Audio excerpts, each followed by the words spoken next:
This episode is brought to you by HASA. Liquid is clearly better. Liquid chlorine is the highest purity, works immediately, has no added cyanuric acid or calcium, and it will leave your pool safe, clean, and clear. And by the Bottom Feeder professional grade battery powered vacuum system. It sucks to clean pools, so cleaning pools sucks less. Get $100 off with code DVB100. This episode is brought to you by Skimmer, the #1 pool service software in North America. With Skimmer, you can streamline your schedule, grow your revenue, and keep your customers coming back with 5-star service. Whether you're a one-person operation or an established team, Skimmer is your partner in success. Visit getskimmer.com/poolguy to try Skimmer for free for 30 days. The Pool Guy Podcast Show. The Pool Guy Podcast Show. The Pool Guy Podcast Show.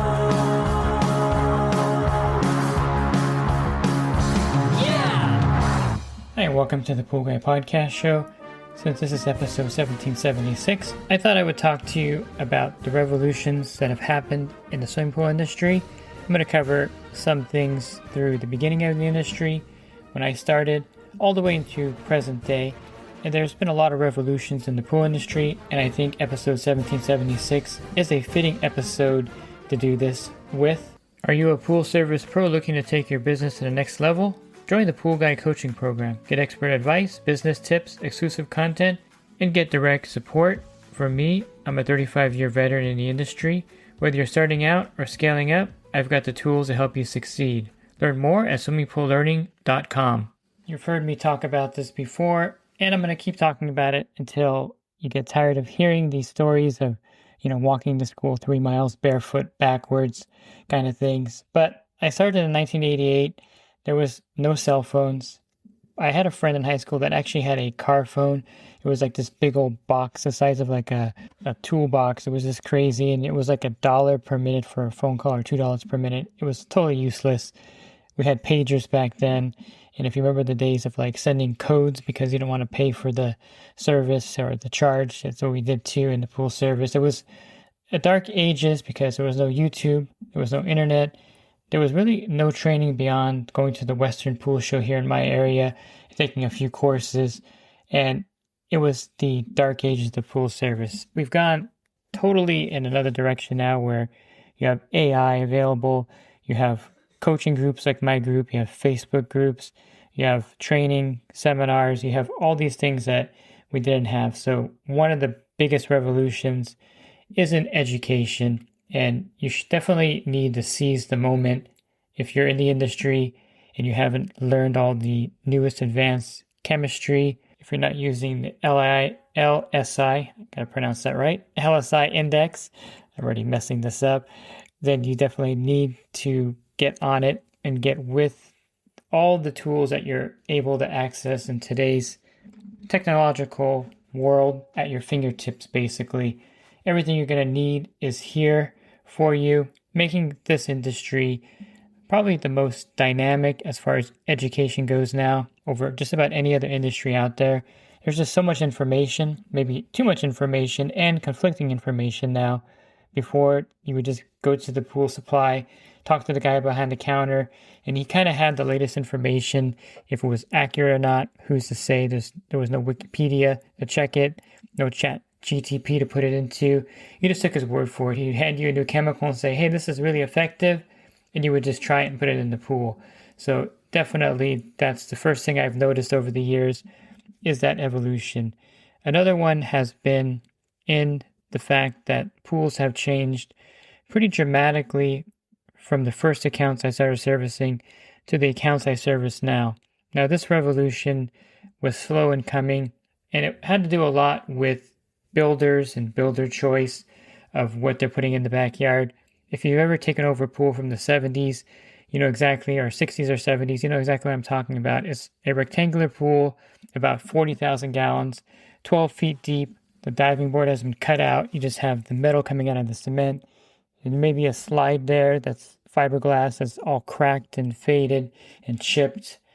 And you have, depending on how old the pool is, you may have a skimmer the size of like a manhole grate. You take the cover off and there's a skimmer basket that's like 10 inches by 14 inches in there or maybe an old pool with a really tiny skimmer. In fact, I did a pool one time, I think it was built in the 50s. It didn't even have a skimmer basket. It had a pipe coming out of the skimmer, and there was like a wiffle ball on top. Now, if you're as old as I am and have been doing service as long as I have, you probably run into this wiffle ball skimmer. And then, of course, there were some skimmers that just were in the pool itself, and there was no cutout. It was kind of like the pool skim device that I really push out there for the pool guys out there with heavy leaf debris, but it was just sitting in the pool like that.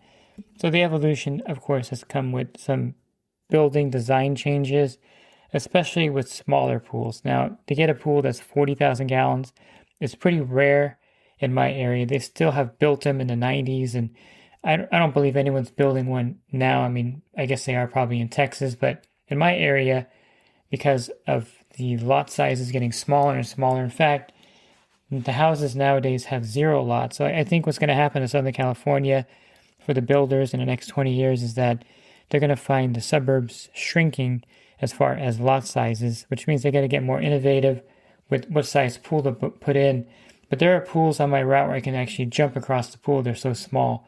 And that's been a real big evolution. And I think it's been a great change in the industry from these gigantic monolith pools with really old equipment and systems to these really small pools, 8,000 gallon pools with sophisticated equipment, with great looking hardscaping around it. I mean, these pools are just beautiful and stunning compared to what they were building in the past. So there's definitely been a revolution in building, and I can transition really quick to the revolution in equipment. And again, I'm dating myself here, but the first cartridge filter that I ever cleaned had about 30 little tiny cartridge filters in there. They were like the size of, soda cans, or maybe a little bigger. I take that back. Maybe the size of a large cylinder type shampoo bottle, but they were all there inside the filter. I really didn't know how this thing stayed sealed and didn't let debris back in. But hey, this is the design of the cartridge filters back then. And then someone came out with the single cartridge filter, like a 100 square foot cartridge that you can take out and clean very easily. That was kind of like a game changer. Unfortunately for Florida, they've never got the memo about the revolution. And so the whole state has these 200 or 150 square foot cartridge filters throughout the whole state because they were not part of the revolution, I guess. But if you're in Florida, you know what I'm talking about. And it's one of those kind of things that we kind of ribbed the Florida guys on, their little single cartridge, single bullet filters out there. But truly, there's been a revolution in filters over the years with larger and larger cartridge filters. Pentair makes this gigantic one now. Hayward has a double stacked cartridge filter that's like 800 square feet, something crazy like that. But the filter sizes have definitely increased over time and have gotten much more efficient as well. There's also been a revolution in D filters as well. No longer do you have the horizontal grid filters. A lot of them are now vertical grid. And then you have the quad D filter that came out, I would guess about, not quite 20 years ago, but close to that, or maybe 20 years ago, or right around there, and probably less than that, actually. And this is a cartridge type filter with D on it. It's definitely revolutionary, and to me, it's my favorite D filter. Some guys don't like them. Gals don't like them, but I like them. I think they're a great filter choice. And then you have the Hayward bump filters, which I don't really like those. And if you run into those, they're not the greatest filter. They have like fingers in there with the D on them, and you just bump them to clean them. Not the best, but it is a revolution. It is a change in a different filter type. I think the biggest revolution has been the Waterco multi-cyclone device you can put in front of the filter. To me, this is a game changer in the filtration industry. This is a pre-filter in a way that has 16 chambers or 12 chambers, depending which model you get. And it's like has like a cyclone kind of way it works with engineering. I don't have time to describe it here, but it basically separates the dirt and water in these chambers, and it will cut down on your filter cleaning, and it will leave the pools a lot cleaner. And I think they're great. It's something that maybe is going to be evolving even more, and maybe they'll make them a little bit smaller because they're pretty gigantic. But this is going to be, I think, the future of filtration. We're going to have more and more companies possibly making these pre-filters. There's really not a lot you can do with the overall filter design, in my opinion. I mean, you can change it and do things like the Aquastar pipeline, but you do need a filter in the pool. but these pre-filters are probably going to get better. And, I'm waiting for the next major pre-filter because it does save you time on cleaning and maintenance, and I think they're great. And then you have the sand filters that kind of missed the boat on innovation as well. They're basically the same as they've always been. I don't remember seeing anything different when I first started with the sand filter. It's just a filter with laterals and sand on top and a backwash valve, and that's about it. I guess there's not much you can do to innovate the sand filter beyond that, but sand filters have pretty much remained the same. And filtration has definitely improved, of course, overall across all the filter types with more efficiency. And definitely there's been a huge revolution in pool filtration. As far as sanitation, there hasn't been too big of a change over the years. You have your trichlor tablets, which they've always been around since I started. The only thing different is when I started, they were in a yellow bucket with a red top on it, the sun tablets. They've pretty much been around forever as far as I've been in the industry. I'm not sure when they first started. I didn't look it up. Then you have your liquid chlorine. Then you have your really stable cal hypo now and dichlor. And you don't have chlorine gas as much anymore or at all. It was just a little bit too difficult, I think, to maintain the chlorine gas service for a lot of companies. And they kind of moved away from that anyway with the advent of saltwater generators.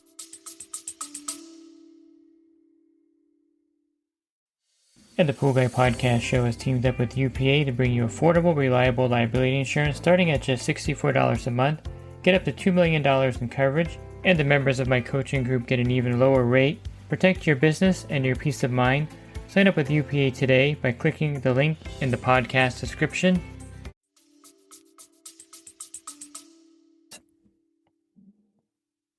We didn't invent the saltwater generators. In fact, just like a lot of American inventions and ingenuity over the years, we just take it from other countries. That's kind of what we did with the British a lot. Took all their ideas and made them better. And the same thing with the salt systems. They came out of Australia, and it wasn't quite the major manufacturers that caught on first. You had like Autopilot and other smaller ones like Ecomatic, which were horrible salt systems, by the way, if you ever dealt with those. And then, of course, the major manufacturers took over and have taken over a lot of the sanitizer products like the Rolo-Chems and the chemical dispensers that automatically dispense muriatic acid and liquid chlorine. There's been a huge revolution in technology being used to sanitize pools, but again, saltwater generators, these chemical dispensing devices that you can get, and it makes things much easier than they used to be. And of course, you have the traditional tablets with the feeders. It's all been the same for a long time, but you also have cal hypo tablets now. So there's been a big revolution in chemistry over the years. When I first started, you just had trichlor tablets and liquid chlorine. Cal hypo wasn't even a big thing here in California. Not even sure when cal hypo became big, but we just relied on HASA, the 4x4 case of liquid chlorine and the trichlor tablets. And there's definitely been a big revolution in sanitizer with the saltwater generators being really the leading force in this technology to kind of create these dispensers. Now, there was always dispensers when I was in the industry. I did commercial pools, and they had these old dispensers that were not that great.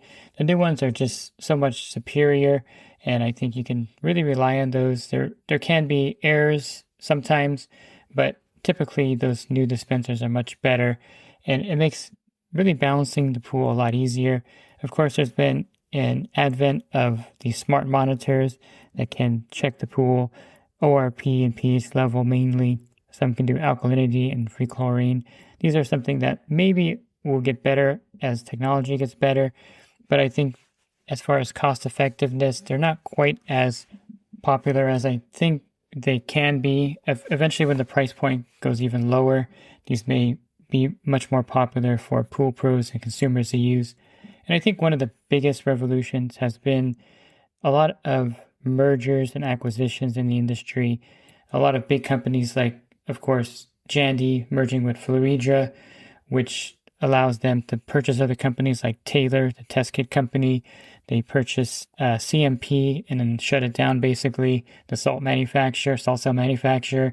So these big companies, and Penta actually started this by, of course, buying Rainbow and Stay Right and American products. And it's just something that has evolved to a point now where like Pentair bought Pleatco, and I don't know if Hayward's buying anybody, but they probably should. Or they bought Pulverdugan. Or they bought Finn, and then they messed it up, and then they shut it down. But that's another whole podcast there. But yeah, the mergers and acquisitions are definitely something that has gotten bigger to a point where a lot of companies are going to be bought out or have been bought out. And the same goes with pool service. You have National Pool Partners now, which was founded by the person that started Terminex or worked with Terminex. I'm not sure if he created it, but he was the CEO of Terminex for a while. And basically the model is to have pool service routes a lot like Terminex or, these big companies, Roto-Rooter, like you have all these companies under one major national company doing pool service. So that's something that's new in the industry that never existed when I first started. It was just the single polars. Maybe someone got pretty big and they had a lot of trucks and maybe expanded, but never where there was a push for companies to fall under this umbrella. So that's something new and revolutionary in the industry that may affect you in your area. The good thing for California, since we're overregulated and it's impossible to run a business here and make a profit, National Pool Partners avoids California. They can't make any money here, so they just stick with Florida, Texas, and all the other states there, Arizona. And so we don't really have to worry about it here. We have some kind of franchise type, like Premier Pools, but no one quite as big as that starting out in the industry a few years ago and really expanding their model. And that may be the wave of the future. Who knows if that's going to be something that is sustainable, but we do know that has been very revolutionary in the last few years, having a mega company buying out routes. And then the smart thing is they're taking the owners that they buy out and still using their skills to run and maintain that company, so that not a lot changes when they do that. But the big three, of course, buying out companies, and they continue to still look at things and look for ways to buy and merge. And I think that's something that is being done at a higher level than has ever been done before. And I think the last revolution is something that I've been part of, which is the YouTube videos that I started in 2012, the podcast that I started in, I think 2016 or 17 or 16, something like that. I could probably look it up. I was one of the first podcasters out there. And then, of course, nothing wrong with competition. Pool Chasers came on board. Then you had Ask the Masters. You had Orenda having a podcast. Then you have currently, I think there's Rudy doing a podcast and Talking Pools, and also Pool Nation. And I'm not going to take credit for anyone's success because everyone makes their own success, I think, in this business. But I did start different revolutions with YouTube, with the podcasting that has, I think, really helped and benefited the industry over the years. You're listening to this one now, and you're maybe watching one of my YouTube videos on how to fix something or how to add borates to the pool. Something like that, I think, is something that has really revolutionized the industry in a really good way. I'll go back to when I first started. I had a motor that burned out, and the person that I worked for a pool store here locally in Upland, and he's like, we'll take the motor off and bring it back into the shop. And I was like, all right, how do I do this? I'm just staring at this thing. Of course, it's not that hard to look at something back then because we were kind of ingenious because we had no other way of doing things. But I looked at it. I'm like, okay, there's 4 bolts here. I'll take those off. I can pull this motor out. Oh, there's 3 wires. Let me disconnect that. It wasn't rocket science, but there was no guide for me, and I just did it myself. And when I brought the motor in and plunked it down on the counter, I was like really proud of myself. I'm like, yeah, I took it off. I did this. One of those things where, now you can just pull up a video. I have a video on how to remove a motor that's really popular. You can watch it step by step, and there's no guesswork. And I think this revolution has been the best. Technology, bringing education directly to you on your phone and device, and really changing the industry by bringing it to a level that I think is the highest level we've ever been at. And I can only see us going even higher as far as technology, education, and just making this industry one of the best industries to work in, to start a business in, and one of the best industries as far as customer satisfaction. I think we're heading that direction as we speak, or as I speak. And if you're looking for other podcasts, you can, of course, subscribe to my YouTube channel Monday through Friday to get a podcast there. And also my website, swimmingpoollearning.com. There's a podcast icon. There'll be a drop-down menu of 1,700 plus podcasts for you. This is episode 1776. And if you're interested in a coaching program, you can learn more at poolguycoaching.com. Thanks for listening to this podcast. Have a great rest of your week. God bless. This episode is brought to you by HASA, providing products that deliver clean, healthy water for every aspect of everyday life. The bottom feeder battery-powered vacuum system, portable, powerful, and only weighs 12 pounds. And Skimmer. Get Skimmer, America's #1 pool service software. Podcast listeners can try Skimmer for free at getskimmer.com/poolguy.